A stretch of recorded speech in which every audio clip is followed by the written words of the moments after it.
So, good afternoon, everyone. Welcome back to UWA Anthropology Sociology Seminar Forum. Before we start, I'd like to acknowledge that the University of Western Australia is situated on the land of the Wajak Nyungar people. The Wajak Nyungar people are the spiritual and cultural custodians of their land and continue to practice their values, languages, beliefs, and knowledge. We pay our respects to their elders, past and present.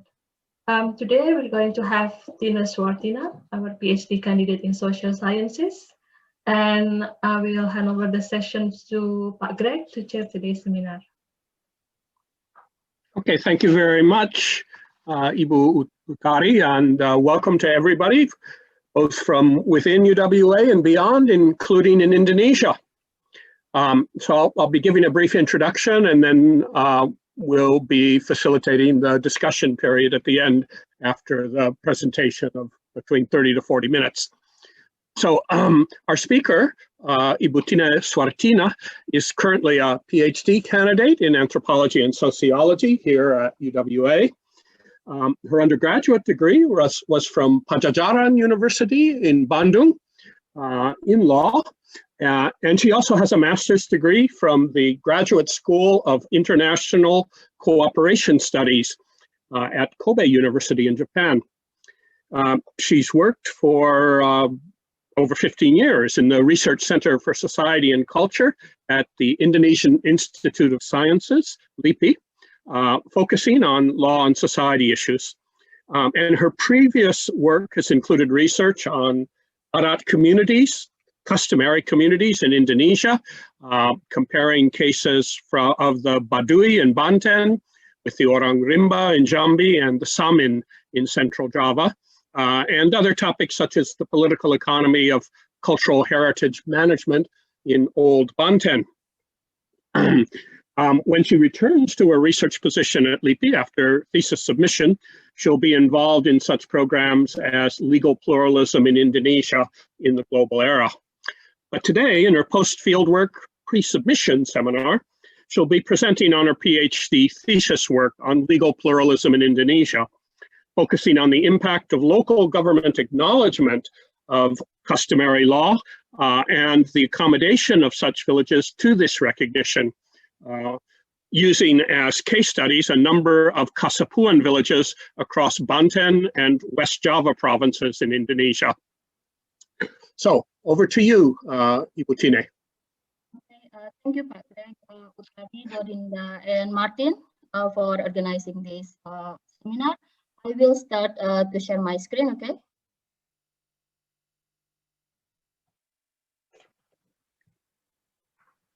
Okay.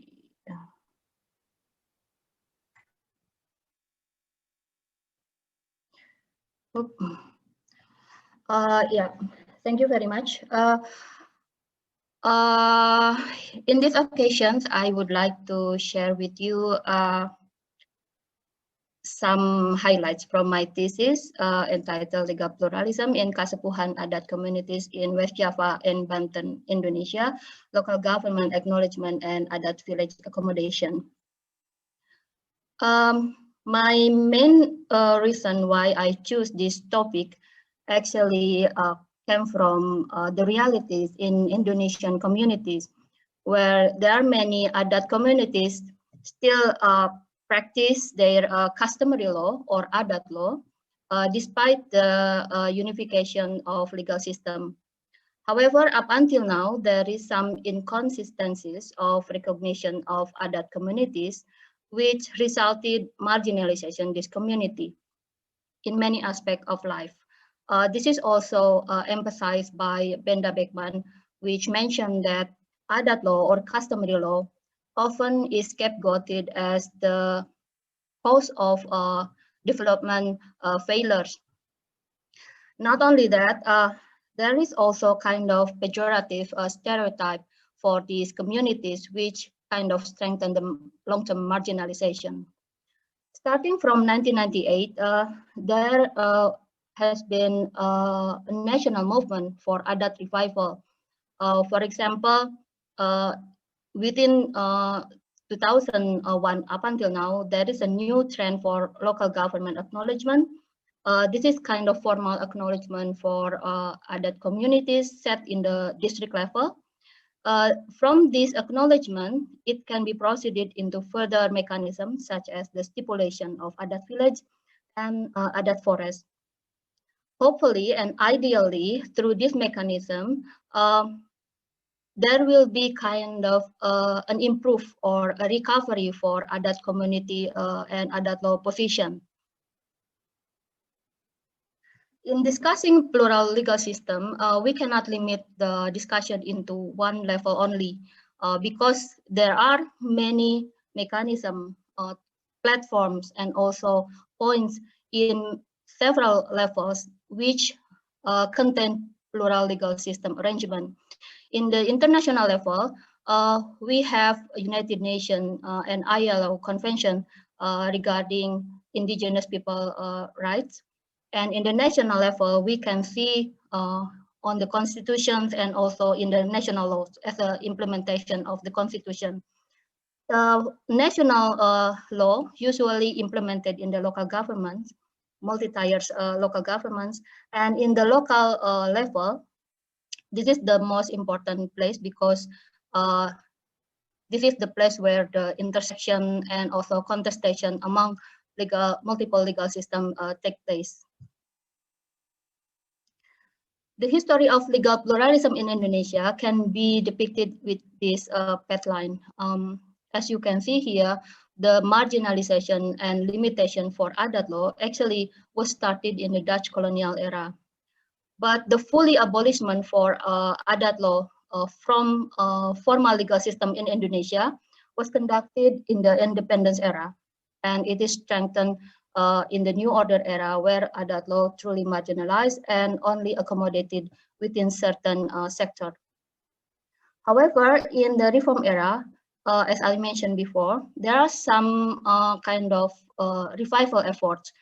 For example, like local government acknowledgement and also constitutional court decision, which excluded Adat forest from the definition of state forest, and the shifting in paradigm of village law, which now accommodate Adat village and also the stipulation of Adat forest. Before I go further, I would like to kind of share with you my understanding about the functions of law. I try to capture some the explanation from these experts, such as from Friedman, Deng, and Barkan.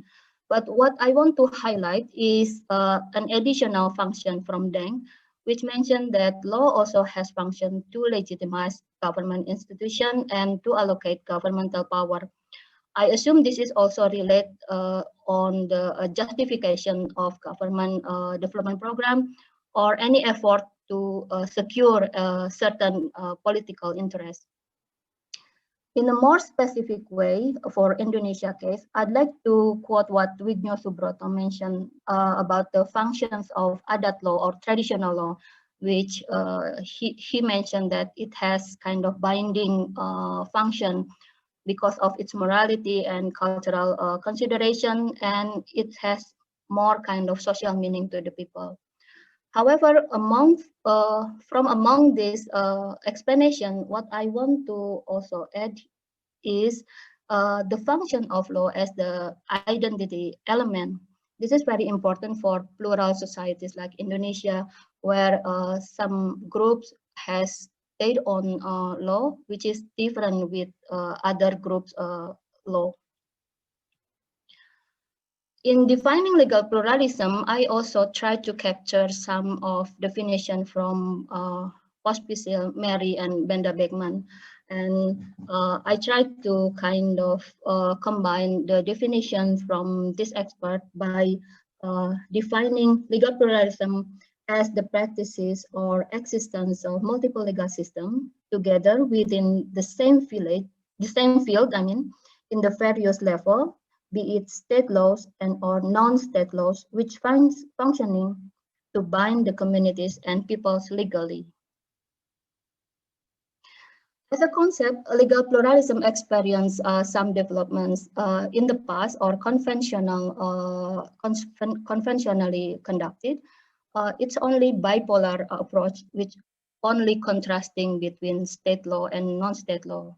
But furthermore, the approach kind of developed into conflict and coexistence as well approach, such as exemplified by Ibu Carol Warren books about Balinese village, and also Ibu Lynn Parker and Pa Dedi Aduri K Island case, in which we can see that formal law sometimes is not seen as the threat for the Adat system.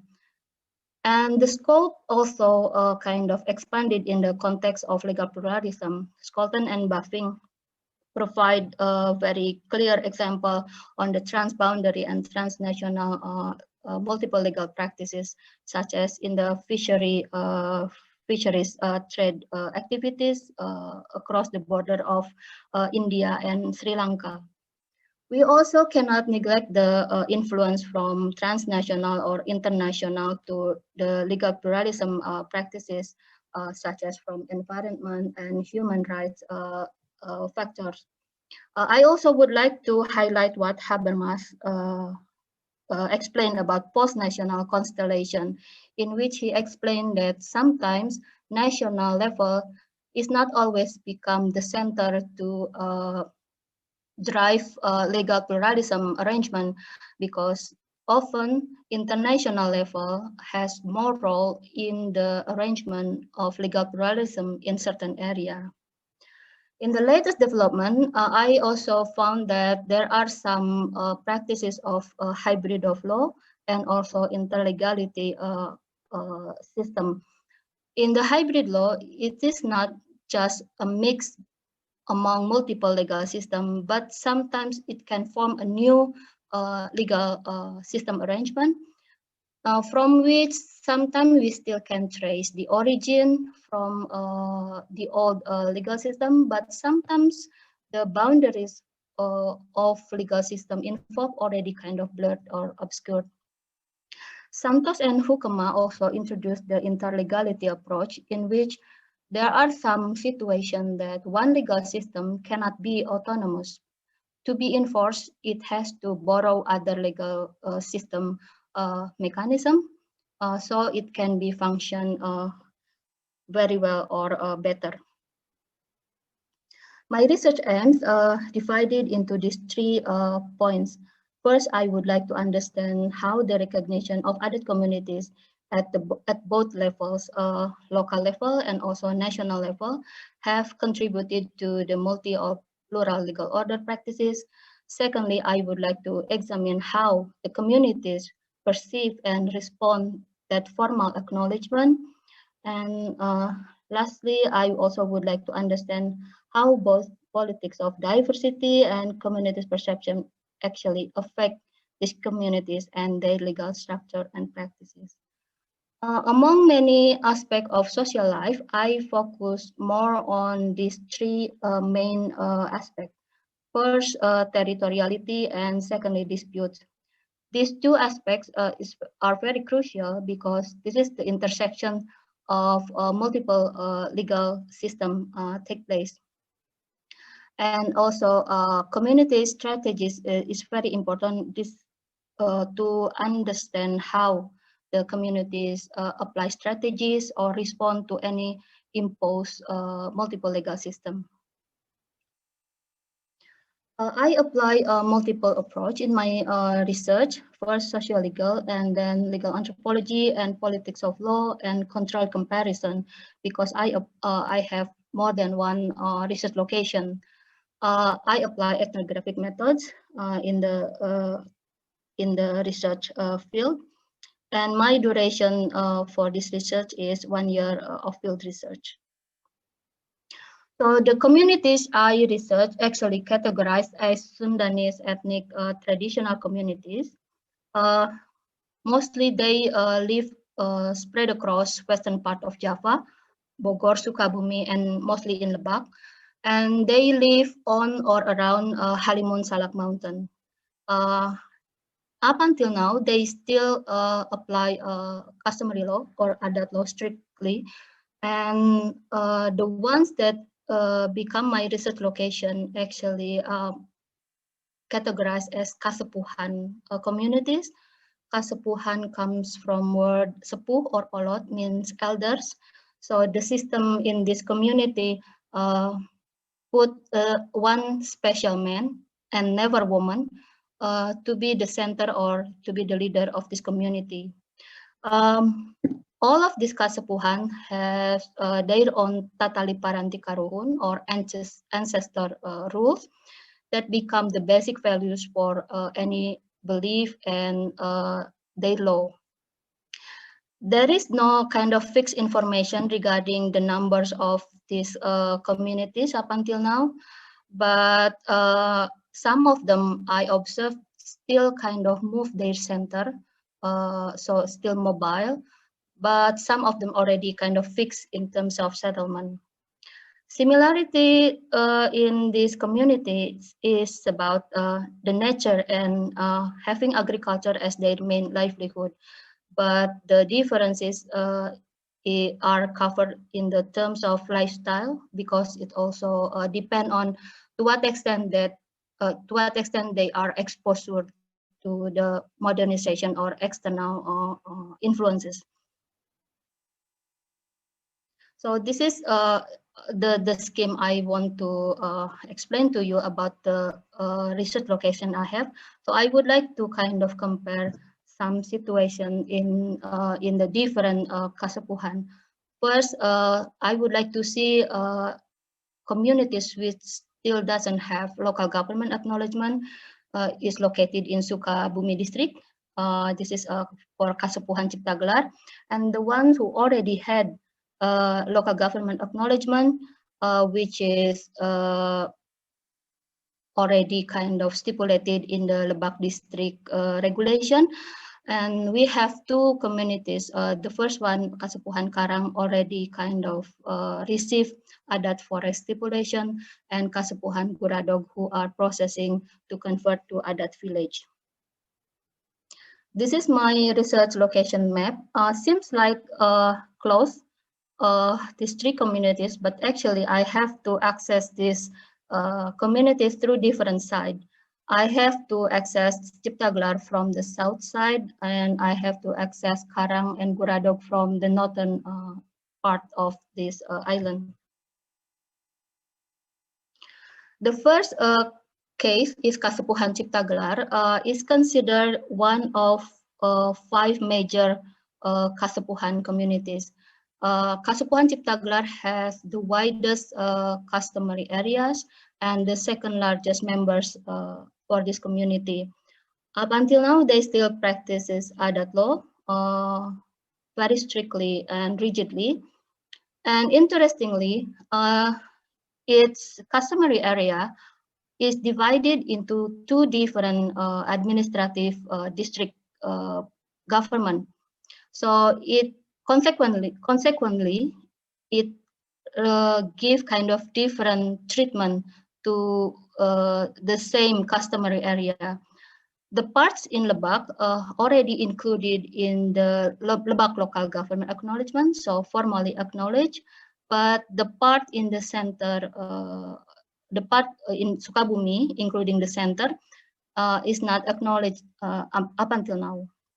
So this is what I want to show you, the relationship between administrative boundary and customary boundaries.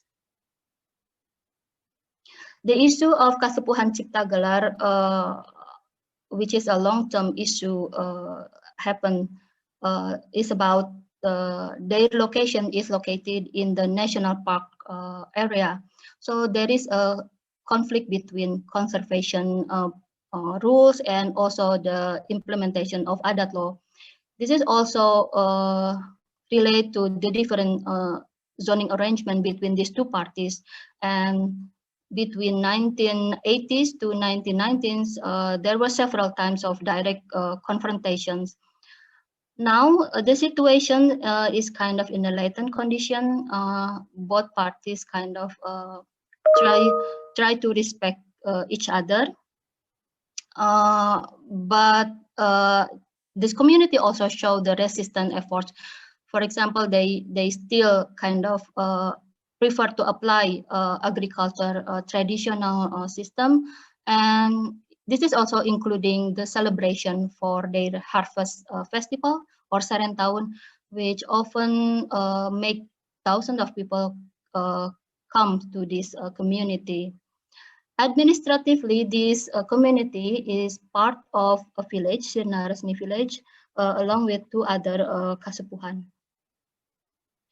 The second communities I researched is considered as a small size communities. The problem of these communities, it was until 2016, part of its customary area were claimed by central government and national park when they tried to extend their territory. So there were several clashes and direct conflict between these two parties, but the synergy between customary communities, local government, and also village government already kind of tried to make some advantage and improvement for these communities. In 2015, local government stipulated the formal acknowledgement, and in 2016, Kasepuhan Karang participated in the proposal to elevate the acknowledgement into the Adat forest stipulation, and it was approved by President Joko Widodo. Therefore, the Ministry of Environment must release 486 hectares of their forest to return to the communities and called as Adat forest. In the daily operational system of Adat forest, this community, together with the village government, applied the hybrid law arrangement, which is combined Adat law and formal legal system. The third communities I research is Kasepuhan Guradog. This is also the small size community, but very respected community because of its historical reason. This community prefer to convert their formal village into Adat village because they witnessed that in many places, the national system or rules for head of village election result in social conflict and fragmentation. They said that up until now, they still follow the government regulations for the election of head of village, but in the grassroots, they had to make many adjustments so they can prevent the social conflict. So they really hope that they can convert their formal village into Adat village. So in the future, they can apply Adat law securely and legally in the level of village. In terms of disputes, I try to map my finding in this comparative table. As you can see here, in terms of territorial dispute, Kasepuhan Karang already experienced an improved power of Adat law, and it is contestable to any parties outside the community. This is different with Cipta Gelar, who up until now, they still have kind of not strong bargaining position to the national park. However, in terms of civil and public aspect, these three communities still experience the hegemony or domination from the formal law. This is very important because related to the criminal law and the crime accusation. As I mentioned before, there were several conflicts in the past. Then it's also related to the kind of accusation from other parties about the improper use of the forest law because of the breaching the conservation rules. So from these three cases I researched, I would like to kind of put some points as kind of main focus discussion and preliminary conclusion. First, local government regulation is necessary to obtain basic recognition, but this is not enough because the real strengthening of Adat law must be elevated into further mechanisms such as Adat forest and Adat village. Secondly, the preference for Adat law in the communities actually doesn't depend on formal acknowledgement or formalization of Adat village. Despite of the benefit they get from the formal acknowledgement or formalization of Adat village, they still prefer to put Adat law and their communities first in the first place, although they experience kind of marginalization and limitation, because in line with what Wignio Subroto mentioned, Adat law and their belief have kind of a closer meaning for them, and it is more meaningful rather than formal or external influences. This is also answer why up until now these Adat communities still practice Adat law. Secondly, plural legal practices are decided by communities through an internal process.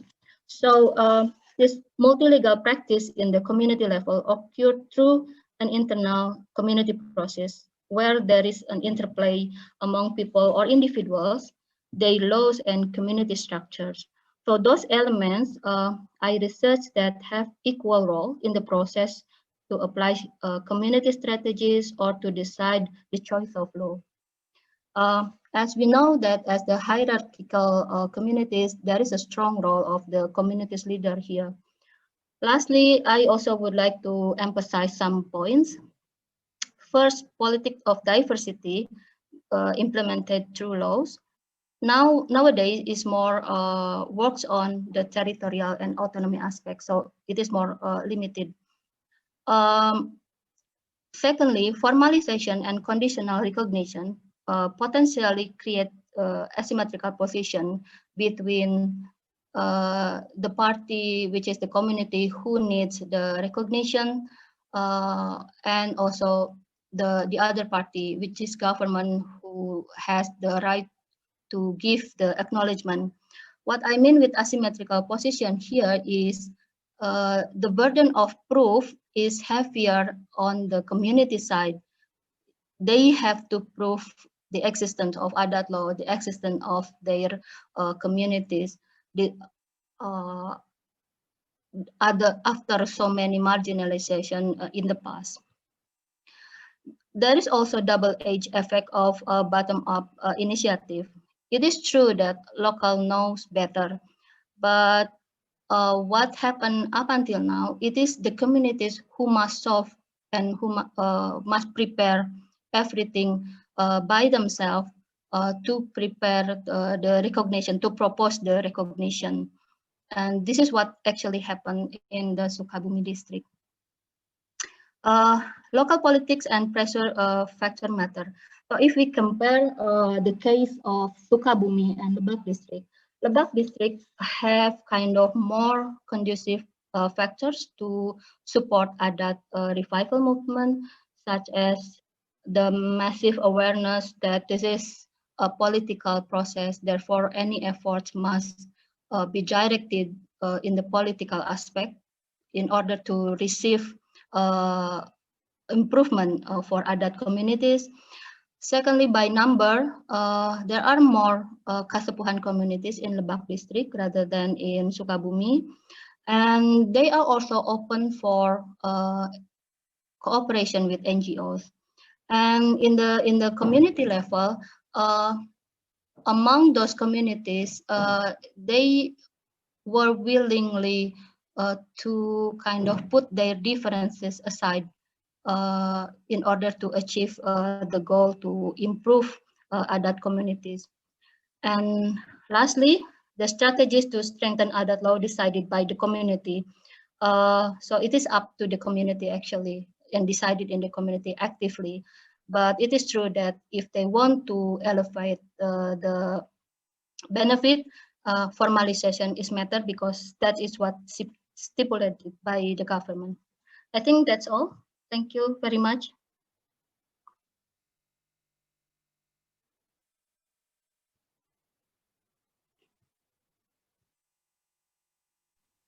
Okay.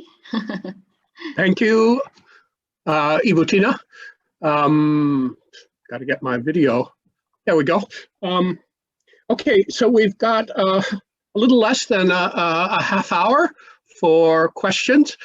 If you want to have a question, click participants down at the bottom of your screen and then click on raise hand, and then I can see who wants to ask questions. I'll also put this on gallery view, so if that doesn't work for you, you can raise your hand manually. So any questions for Ibu Tina?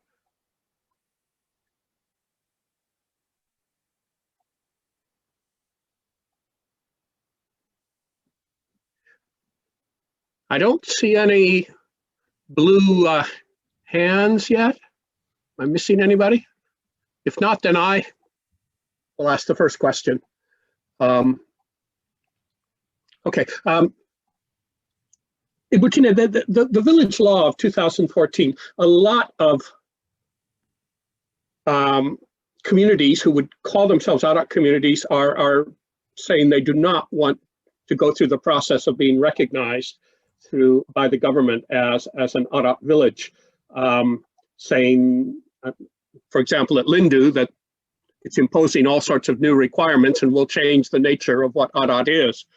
I'm wondering to what extent you think that the village law is, in a sense, an attempt to reduce legal pluralism, to say, yes, there can be Adat villages. We'd prefer for you to if Adat is operating, to go for that, but to invoke something that you've used in other presentations, by the principle of subsidiarity, it has to be under the national government, in a sense saying the government doesn't want any longer the sort of parallel administrations that Ibu Carol talked about, Desa Dinas versus Desa Adat, in her Ph.D. work on Bali.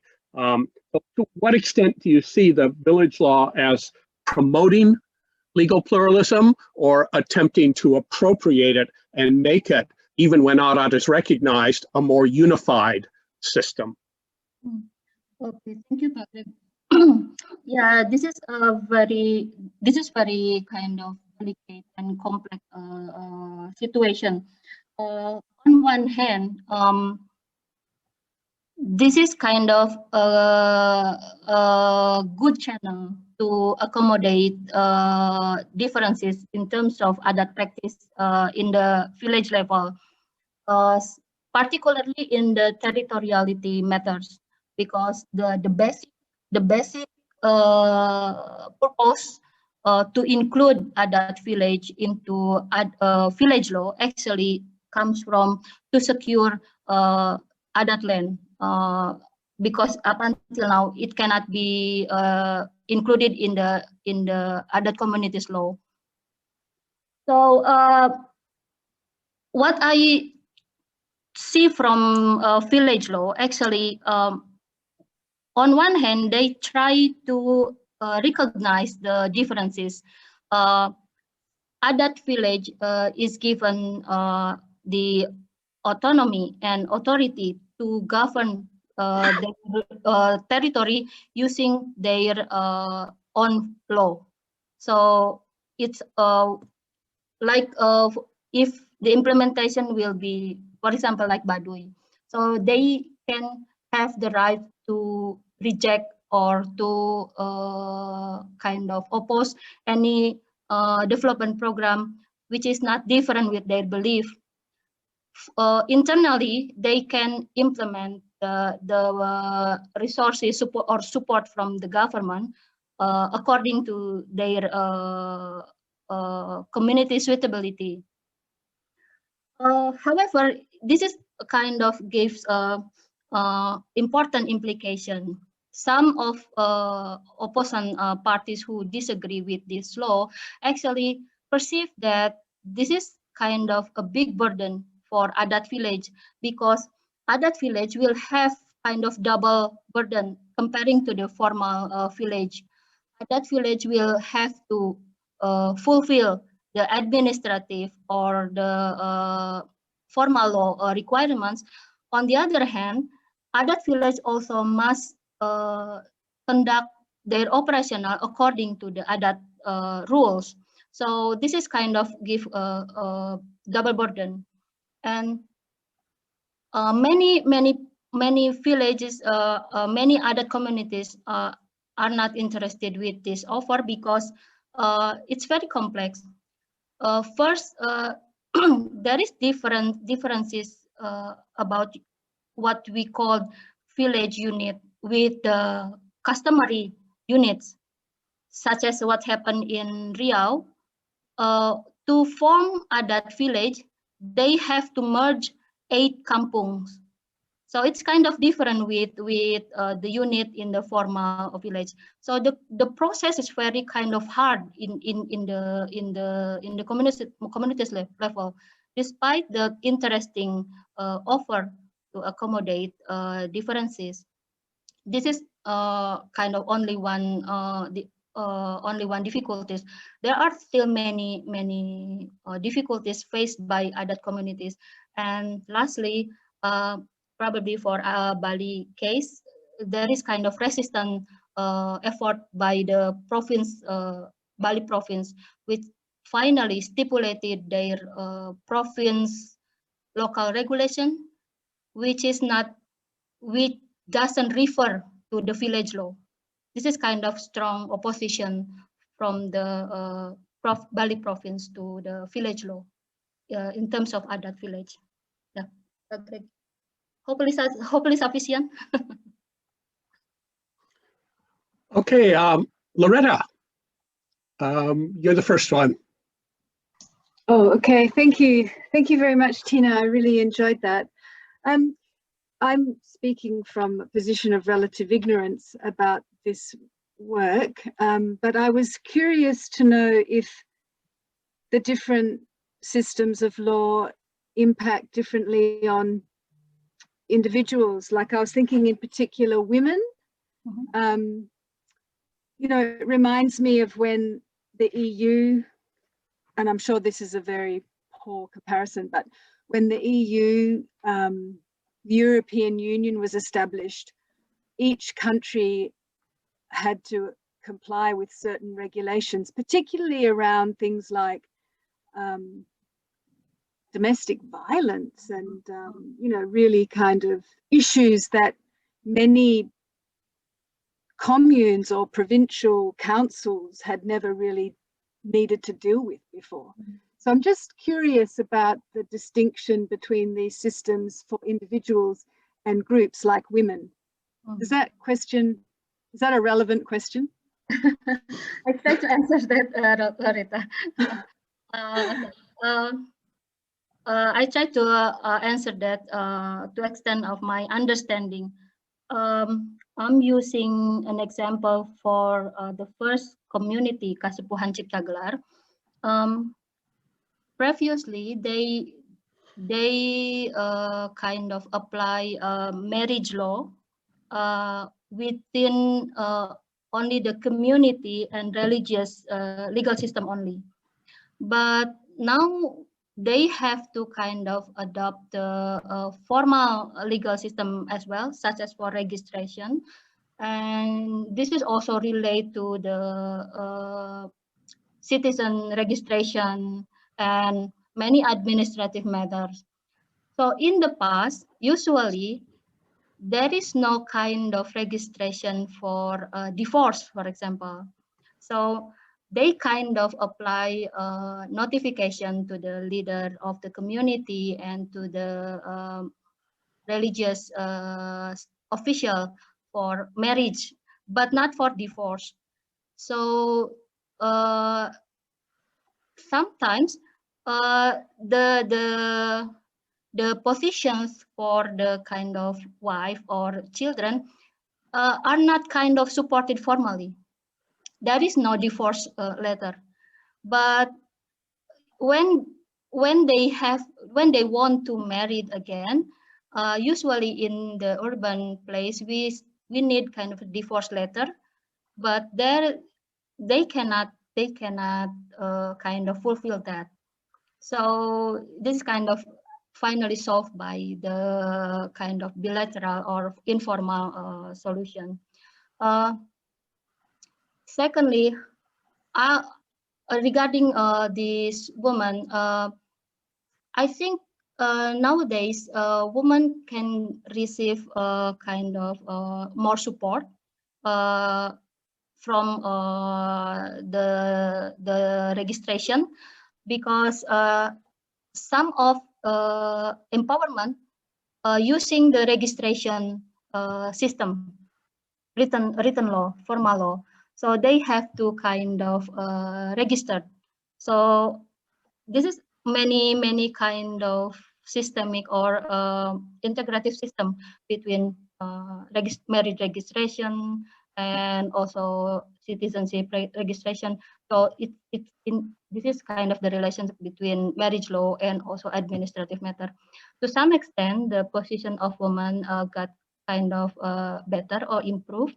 Although for people, these rural people, actually they think that, yeah, is that matter? For them, kind of the more important is they can marry, and once they can divorce, yeah, just we don't have to think about it. But I think yeah, now in the process of kind of improving. I'm sorry if I'm not sufficient in answering your question.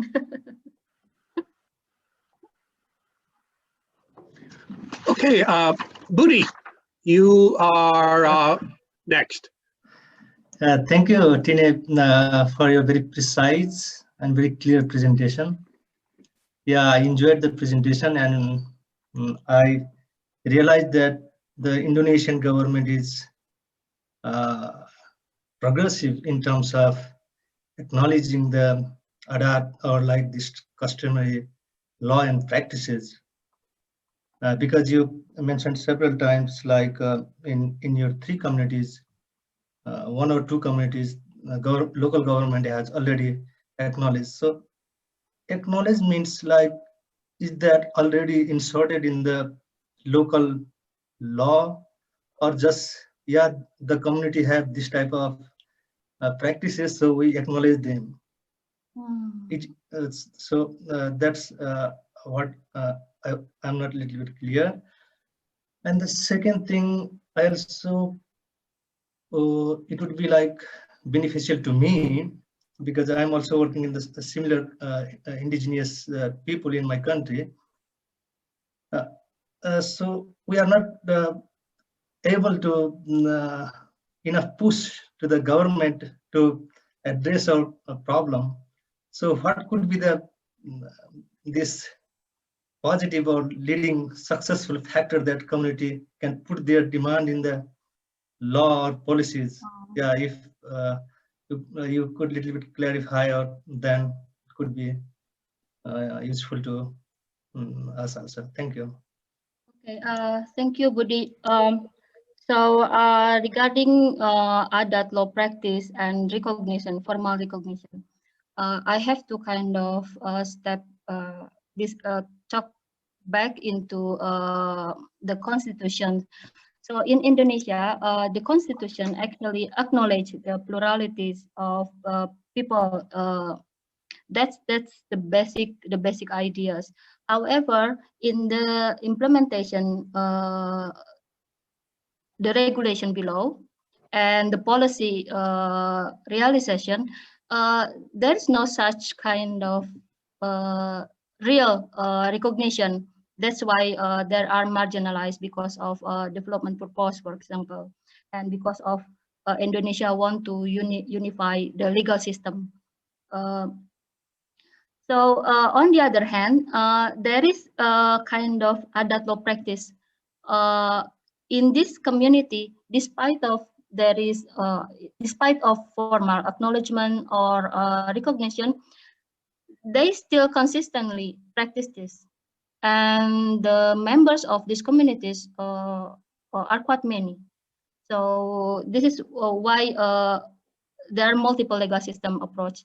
And on the other hand, now after Adat revival movement, because of Indonesia choose or apply the system of formal acknowledgement, so all the practice here must be formally acknowledged, which is invite kind of pros and cons among the legal experts, because they said that this is not necessary. Constitution already kind of acknowledged them.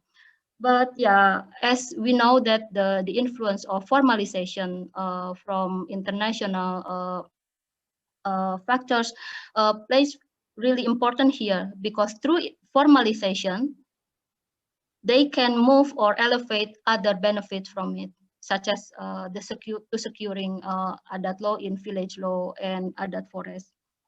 For the second question, this is very difficult, Budi.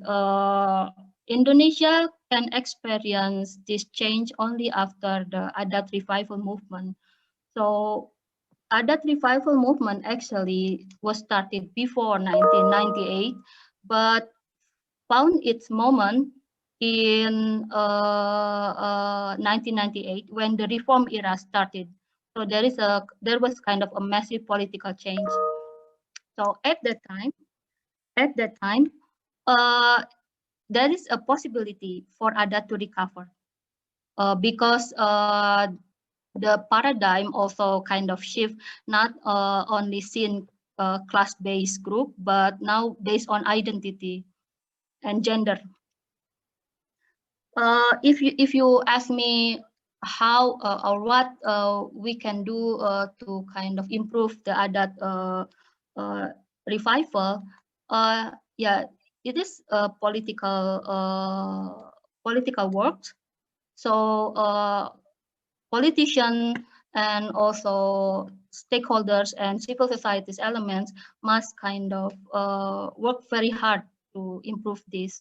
And it is not easy because in Indonesia, there is kind of inherited stigma about Adat communities and Adat law. So the pros and cons up until now still kind of happen. Hopefully they can answer. Thank you. Thank you very much, Tine. Yeah, one more thing, Pak Greg, I would like to add some answer to Loretta. I just remembered that from the second case, Kasepuhan Karang, as I mentioned before, there is a kind of mixed system between Adat law and formal law. The government, village government, set kind of a summary of land tenure history. So that document actually now kind of become the base of the rights for the villagers to do their land.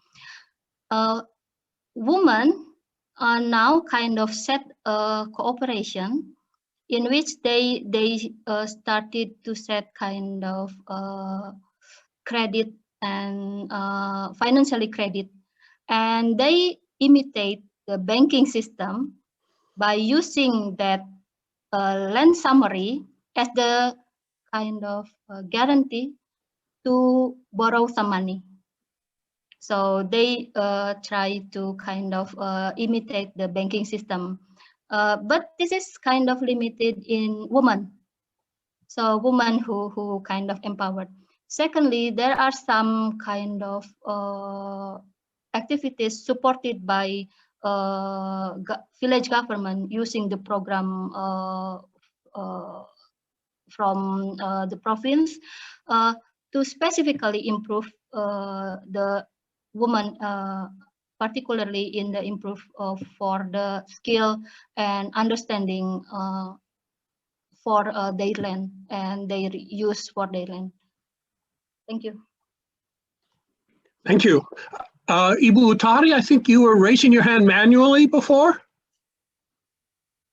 Yeah, because I cannot use the blue button. Sorry. Yeah. But it was very interesting presentation.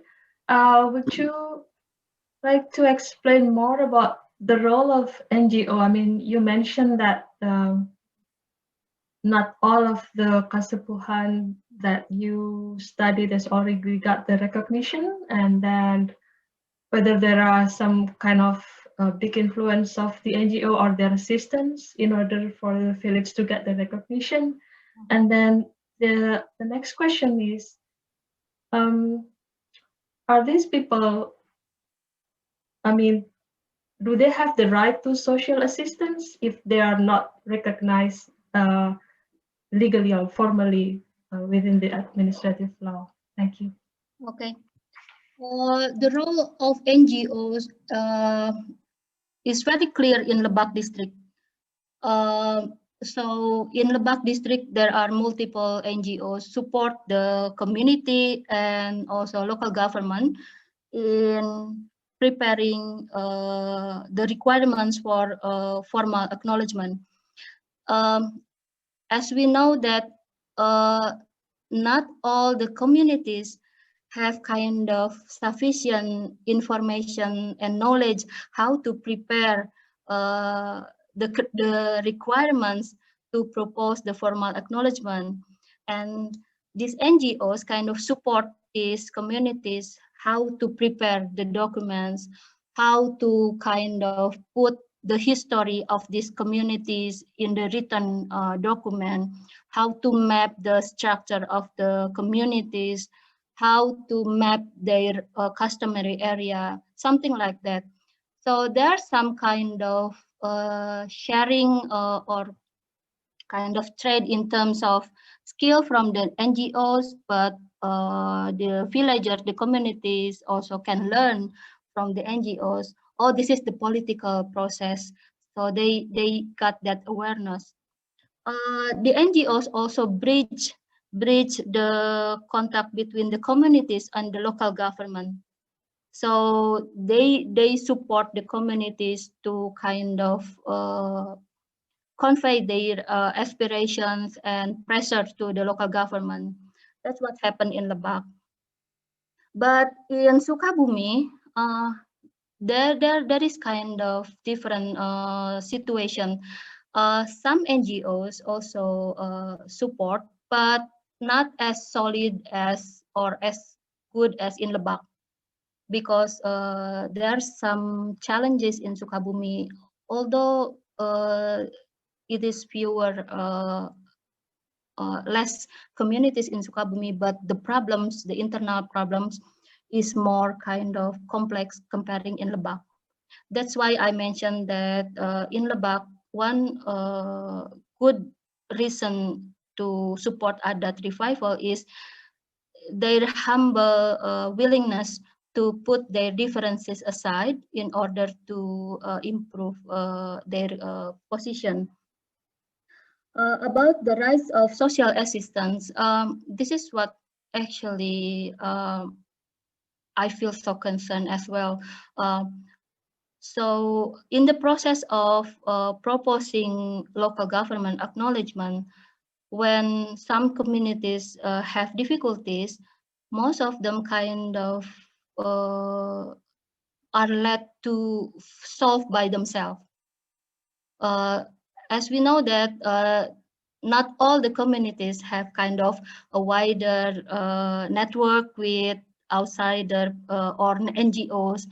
So some of them don't get any improvement because they still have to finish their own problems. And they don't know actually where to get the proper support to get what the better knowledge to prepare the recognition. So some of them kind of, oh yeah, maybe we cannot get that local government acknowledgement unless they see other neighbor communities experience improvement, then they will ask actually how the process for you to get such a local recognition. And usually the NGOs who help other communities will be kind of try to also help to give assistance, but the decision is still in the communities. That's what I experienced between Sukabumi and Lebak. Thank you. Thank you. Katie, I think your hand is up next. Thank you. A really impressive, wonderful presentation. Thank you. I'm not sure how relevant my question will be, but I'm just thinking about, because I also don't know the Indonesian context at all well, but I'm thinking about parallels in Botswana where there is a similar multi-layered governance structure and there's very strong customary leadership at the local level. What's really quite different between the two sort of leadership cohorts, between the sort of the more central and the more customary leadership, is that in the customary side there's particular families who come from specific linguistic and ethnic groups, as well as these, you know, historically elite families who absolutely dominate and, you know, historically have had a succession via hereditary sort of organisation, whereas the more centralised government is a more of a meritocracy, which, you know, in many ways was, I guess, promoted by government through the arguments that this would lead to less of the nepotism and some, you know, because the customary government managed land and had a lot of power and resources at their disposal that often, you know, were used in ways to advance their own family interests. So I guess I'm really interested in whether those kinds of who are the elite in both of these systems and whether there's overlap or whether they come from quite distinct groups. Thank you. Thank you, Kate. So the different type of leadership between customary communities and government are quite clear in these three communities. In the first communities, the people will not listen to the government leaders. Here is village government, head of village. When the head of village election comes, people will choose the candidates who decided by the customary leader. So the respect of people, not to the government element, but to the community's leaders. The one simple way is when I was there was an announcement to work together to construct the land, the road. I mean, the head of village asked help from the leader of the community to announce to the people to work together. So here it's very clear that people kind of more believe and give more trust to the community leader rather than the government. It's not because the corruption, something like that, although bad image of government leaders, it is just comes from their belief that they put their communities and adat or customary system at the first place. In the second communities, it is a little bit different because the power of the head of village is kind of more sophisticated and more advanced, more progressive. But the community leader is kind of shy, and because of the history of the second community used to be a hidden communities, therefore the one who kind of represent the community is actually the head of village government. So there is a synergy between village government and also customary leader. In the third communities, it is truly the domination of customary communities. So the head of village actually still kind of part of the family of these customary leaders. So this is an example. When the Adat village is stipulated to this community, it is also to secure the positions of elites in holding central position. It will be difficult the outsider to hold that position. So it's very central. So if you ask me who is the elites in this community, the leaders of family is very crucial. And although it is not based on the order of the children, but it is always goes to the male or to the son as the leader, and this is very patriarchal community as well. So I think in these three communities, particularly in the first and in the third communities, the role of the elites families are very strong.